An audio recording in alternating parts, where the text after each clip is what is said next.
Hi guys, welcome back to the Now Morning Show. Thank you guys so much for sticking around with us. Rawkus, Carrie, and Natalie. We are inside having some interesting conversations this morning, and of course, all month long we've been chatting with folks from the Office of Disaster Preparedness Management, based on the fact that we're celebrating National Disaster Prevention and Preparedness Month. This morning, I would like to welcome Anwar Baksh, who is the Planning and Development Officer at the ODPM, as well as Kerri-Ann Joseph, who's the Corporate Communications Officer at the National Commission for Self Help Ltd. Good morning. And thank you guys so much for being here with us. Thank you for having us. Not a problem. So tell me, the last week of activities, how have they been going, Anwar?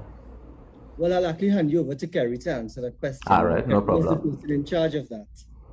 All right. So we'll backtrack a bit to the first couple weeks in May.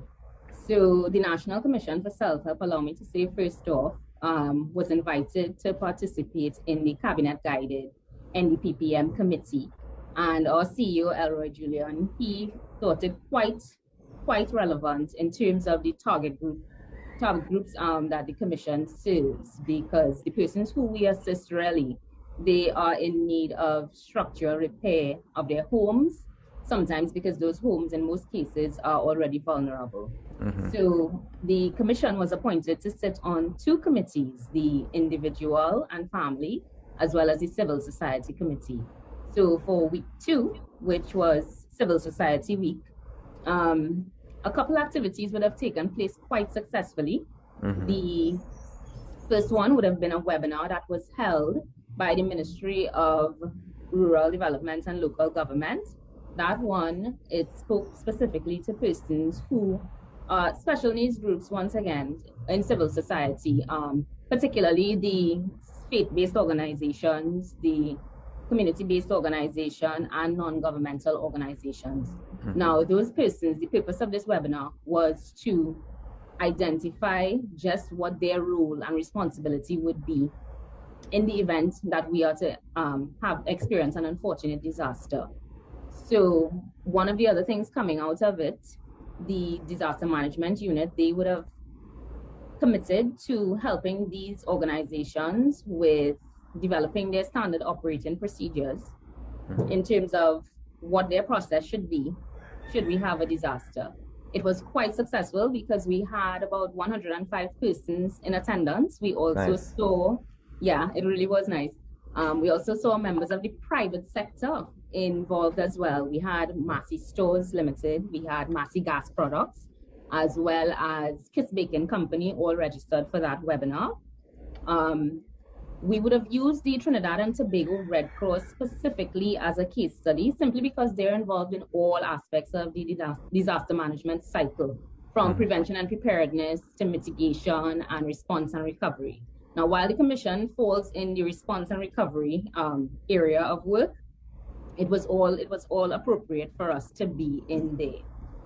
One of the other activities that we have coming up, though, would be the spoken word competition. Now, this one is really exciting because we know that spoken word right now is something that grasps the attention of people, and it is really a form of entertainment to be able to disseminate information, crucial information at that, to persons. So we have great prizes on board for the top 3 persons.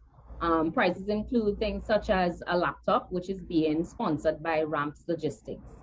Nice. I don't know if you want me to continue into some of the other activities that we would have done. I mean, before we get into the other activities, how can people be a part of something like the spoken word competition? Okay, so information for the spoken word competition, it is available on all of the digital platforms, ODPM's website, social media pages. They can click there, find out all the additional information that they would like to know in terms of registering for that competition. So the deadline date for registration and submission is on the 28th of this month. So we encourage persons to take advantage of it and try their hand, so to speak. All right, fantastic. But so tell me about what's coming up next for the next week. Well, for this week, I should say. All right. We also have, under the civil society community, we have a virtual panel discussion scheduled for special needs persons, and that one in particular is going to be held on the 24th of this month. I'm unable to say as yet just what the registration figures are like, but Right. we expect as well that there'd be a wide attendance range. One more thing that I wanted to share with you in terms of the Civil Society Week, there was a NDPM, under the NDPM umbrella, the ODPM partnered with Trinidad and Tobago Met Service for the 12th National Climate Forum Outlook.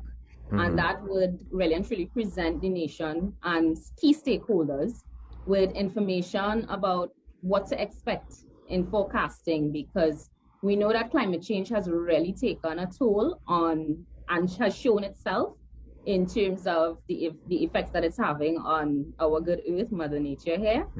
So that one particularly raised and encouraged stakeholders to take it seriously and just become more prepared. Whereas we were caught off guard with COVID-19, we know what to prepare for in the wet and hurricane season, June to November. So it's really best to take the advice. Mr. Haley Anderson, the mitigation manager at the ODPM, he also presented at that forum and encouraged people to have, if you have not done so already, your emergency bag, your grab-and-go bag, your family evacuation plan in the event that you're put off from your home for any period of time. Also, we encourage people to look after their fur babies, prepare for them as well. That would be your pets, your birds, that type of thing, right? Yeah. So but is there anything special that we should be doing? I mean, now that we are under a state of emergency and everybody is supposed to be home and under lockdown and stuff like that, Right. is there anything in particular we should be preparing or using this time to prepare? Well, I'm very happy that you asked that, because now is the ideal time to get yourself involved in that, because we have to be safe. We're all at home. So sometimes people may be wondering what activities they can participate in outside of work. So now would be the ideal time to visit the ODPM's website and look for the guidelines as to exactly what it is has been identified for preparing your grab-and-go bag and for covering the elements of a family evacuation plan. And particularly if you have not prepared yourself for anything like that, now is really the perfect time to take advantage. I agree 100%. Anwar Baksh, how you guys have, I know you guys have this big plan and this big vision. How have things, in your opinion, been progressing so far? It has been amazing. The response that we have been getting from the national population is really overwhelming, and it's enlightening to see that our nation now has this impetus to be prepared. So this week we have been able to complete week 1 and week 2 of May. And this week really focuses on the community, and our community is always the first to respond. And so with a collaboration with the Ministry of Rural Development and Local Government, their signature program is one of the community emergency response training. And safely I can say there have been over 1,000 persons that have been registered to take part in this training. It began over the weekend, yesterday and Saturday, and it continues throughout this week into next weekend. You are free to visit the ministry's website, ODPM's page, for more information on how to take part in this training, become prepared, how to learn, psychosocial skills with regards to responding to those who are affected by disasters. Certain things that we take for granted, things like light search and rescue. Look out for our tips that are being trained and being taught within these trainings. They will be posted on our social media handles also. Fantastic. Well, I want to thank you guys both for joining us this morning and for also doing the work that you've been doing this month so far. I know you guys have been doing a lot of work and you have a lot more in store for us, but I do want to thank you guys for joining us this morning. Ladies and gentlemen, we've been chatting with Anwar Baksh, the Planning and Development Officer at the ODPM, as well as Kerri-Ann Joseph, who's the Corporate Communications Officer at the National Commission for Self Help Ltd. Thank you guys very much for taking the time this morning to chat some more about National Disaster Prevention and Preparedness Month.